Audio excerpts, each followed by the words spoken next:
M Golu Kumar. Welcome to our YouTube channel Gurukul for market research. आज के इस वीडियो में हम बात करेंगे एक नए आईपीओ के बारे में। कंपनी का नाम है एचडीबी फाइनेंशियल सर्विसेज, जो इस साल की सबसे बड़ी आईपीओ होने वाली है। लगभग 12,000 करोड़ के आसपास की। चलिए आगे हम कंपनी के बारे में डिटेल्स पता करते हैं। कंपनी क्या करती है, कंपनी का बिजनेस क्या क्या है, और बिना किसी रिसर्च के तुम किसी आईपीओ में इन्वेस्ट कर नहीं सकते। तो let's start the research. Company का इनकॉर्पोरेशन जो हुआ है वो 2007 में हुआ है। कंपनी इनकॉर्पोरेट हुई है। कंपनी एक एनबीएफसी कंपनी है जो लोन्स प्रोवाइड करती है लोगों को। इंटरप्राइज लेंडिंग में सिक्योर्ड और अनसिक्योर्ड लोन एमएसएमईज को प्रोवाइड करती है। फिर एसेट फाइनेंस के लिए भी सिक्योर्ड लोन प्रोवाइड करती है। आप किसी कंस्ट्रक्शन में काम करते हैं, वहाँ पर मशीनरी जो इस्तेमाल होती है, बड़ी बड़ी मशीनरी, कॉमर्शियल व्हीकल्स, उन सब के लिए भी कंपनी यहाँ पे लोन प्रोवाइड करती है।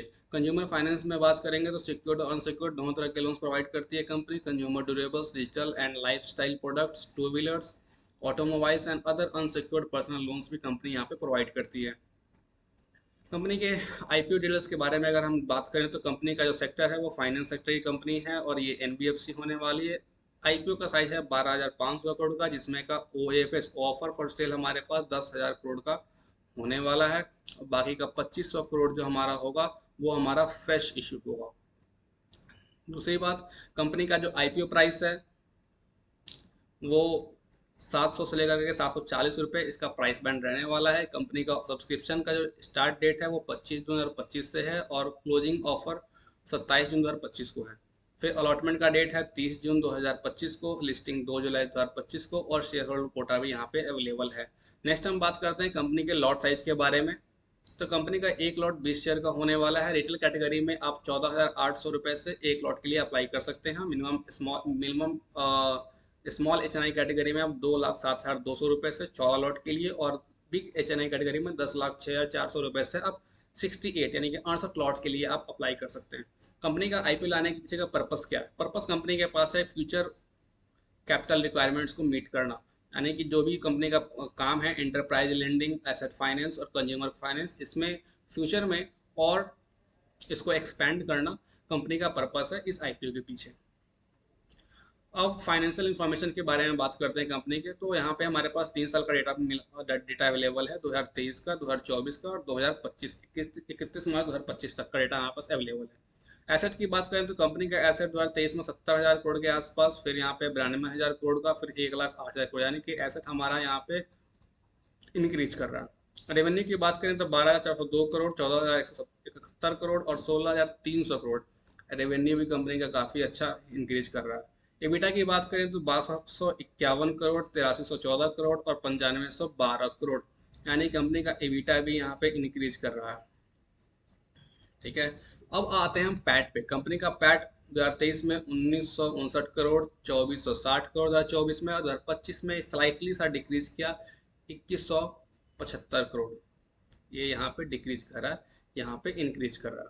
नेटवर्थ कंपनी का इंक्रीज कर रहा है हर साल यहाँ पे 2,000 करोड़ के आसपास का।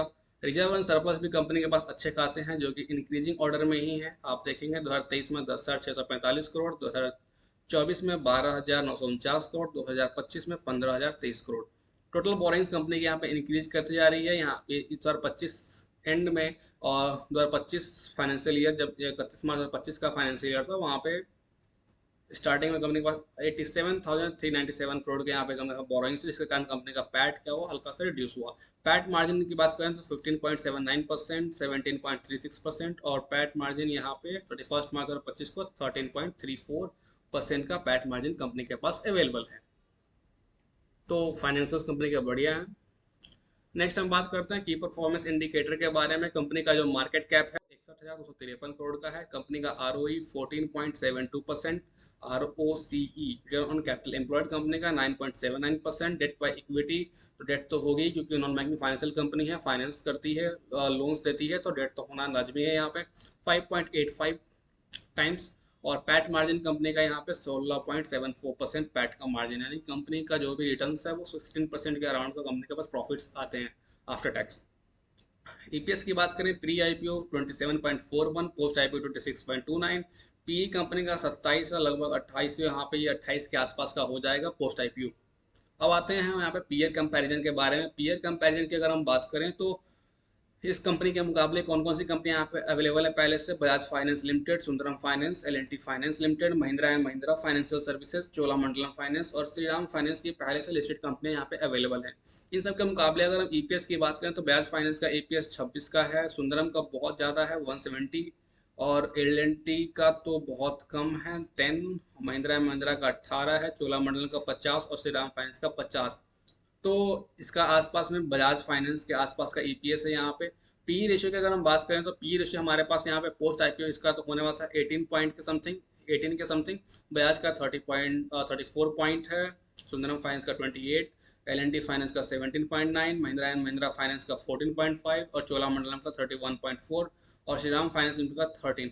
यानी कि अगर आप देखें तो बजाज फाइनेंस और चोलामंडलम से ज़्यादा से कम है ये बजाज फाइनेंस, और चोलामंडलम का इससे ज़्यादा पीई है, और इसका पीई आपका सुंदरम फाइनेंस के बराबर है, बाकी सबका यहाँ पे कम है। यानी कि वैल्यूएशन कंपनी के ठीक ठाक हैं, बढ़िया वैल्यूएशन पे हैं और कोई दिक्कत की बात नहीं है। दूसरी बात, यहाँ पे मार्केट हमारा अभी जो चल रहा है वो थोड़ा सा अभी यहाँ पे वॉर का सिचुएशंस है, तो बहुत सारे मार्केट में करेक्शंस आए हैं, तो हमारा जो इंडियन मार्केट है वो थोड़ा सा भी स्टेबल पोजीशन में नहीं है।